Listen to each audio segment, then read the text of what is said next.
want the family to know, and I'm sure they're seeing it, but to know that how much support for them, how many prayers are out there for them right now from across the country.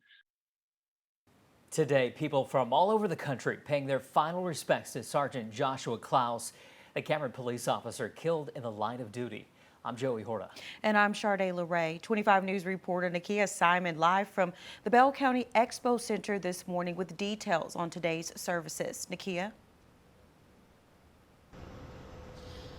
Good morning, Jardine and Shoei. That's correct. The funeral service will be held here today at 3 p.m., like you said, at the Bell County Expo Center. But before we get into those details, I want to talk about the life and legacy of Sergeant Joshua Clouse and the impact he has left on our communities. Sergeant Clouse was a U.S. Army veteran and previously served with the Milam County Sheriff's Department. Since his tragic death on Wednesday, May 11th, his family has received support from across Texas. They released a statement thanking the community for the outpouring love and support. And Sergeant Clouse died doing what he loved by protecting and serving the community. The 100 Club of Central Texas was one of the organizations that immediately stood by the Clouse family to help ease this burden while they grieve their loved one.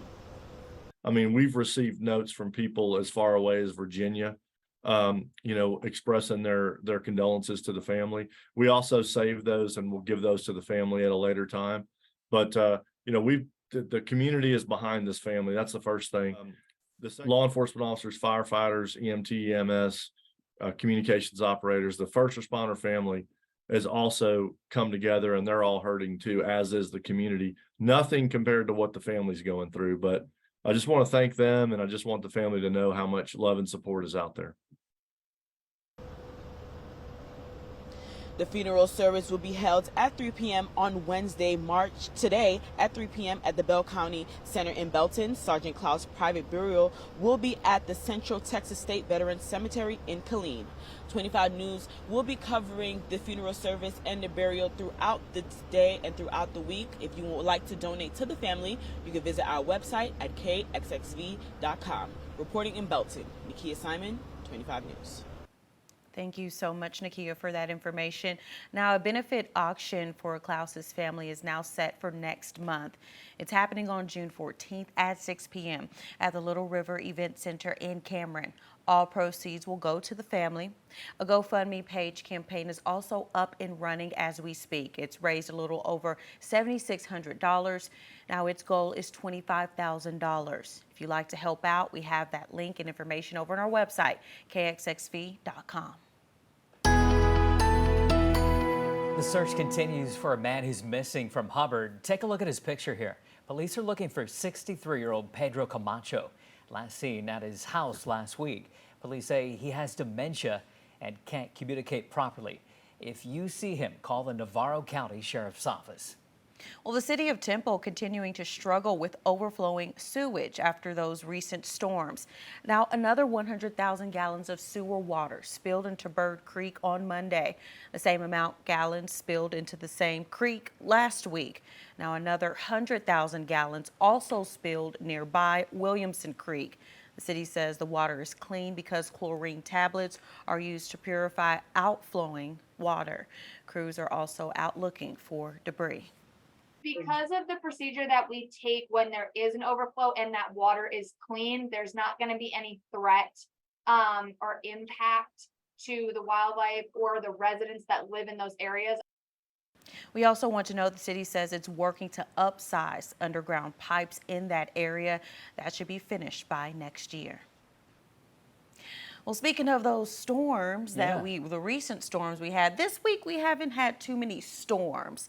Some rains here and there, but not too bad, right? Yeah, we're drying out today, Josh. Is that the plan? Yeah, we're drying out today. We're drying out tomorrow, but don't get too far ahead of yourselves. More storms are going to be on the way here as we get into the weekend. Right now, there's not much going on. The live radar network quiet, and I don't anticipate anything through the morning. As we plan out your Wednesday, we'll see temperatures in the lower 70s by 10 o'clock, upper 70s by noon, and expect mid 80s later on this afternoon. With the humidity, will still feel close to 90. More storm chances are on the way this weekend, including the chance for some strong to severe storms. I'll walk you through that forecast and have a look at the 10-day coming up. All right, see you in a bit. Groesbeck ISD is running out of federal funding. The district's Communities and Schools program is coming to an end. This is a 2-year program that provides a campus social worker who works with students and their families. And the district says their coordinators make a big difference. They're sad to see them go. There's going to be a huge void by not having communities and schools in our classrooms. The students are going to miss out on having that special extra advocate, but I want them to know that we have wonderful counselors, wonderful administrators, and wonderful teachers that are going to do everything possible to fill in that void. Tonight at 6, we'll hear from a family that's benefiting from this program and why they say not having it will be a devastating loss for students. 6:05 now, and Rodeo Killeen is back for the 75th year. All the fun starts Thursday and goes through Saturday at the rodeo grounds. Thursday's Military Appreciation Night. Friday, City of Killeen employees can get in free, and Saturday it's Educators Night. You can also get a free ticket by dropping off canned foods at the Niall Maxwell Chrysler Dodge dealership there in Killeen. Now to a story that is positively Central Texas. You can learn all kinds of stuff on YouTube, you know, even how to save a life. Yes, you can. Well, 25 News reporter Adam Schindler introduces us to a Coppers Cove 3rd grader who proves not all heroes, well, wear capes.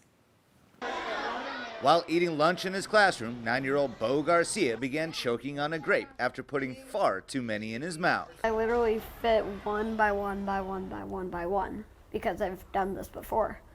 So I know how to do it. So then I literally and then one literally slipped back into my throat, and then I just started coughing. That's when his friend and classmate Noah Sullivan sprung into action. When I came over, I went right there and did this, the Heimlich. Then he started puking after a little. Ew. Yep. Exactly. Actions their school nurse says saved Bo's life. Noah just came back there and did those 5 back blows. And the object was on the floor. The kid was fine. He was a little scared. And I thought it was amazing. I love my kids here. The young hero knows he might not be there next time, so. Bo, you don't know what life's gonna take. Look at me. Don't do it again. I won't, and I don't plan on doing it. Noah says he knew what to do to save Bo's life because he saw it on YouTube. In Coppers Cove, Adam Schindler, 25 News. Knew YouTube was good Yeah. for something. All Cute right. those kids. Right. All right. Well, a Houston woman got the surprise of her life when she got a hefty water bill in the mail. In about 6 minutes, we break down exactly how much the city says she owes and why her family is now fighting those charges. But first, a child is accused of gunning down a fast food worker in North Texas. What investigators are saying that led up to this unbelievable tragedy.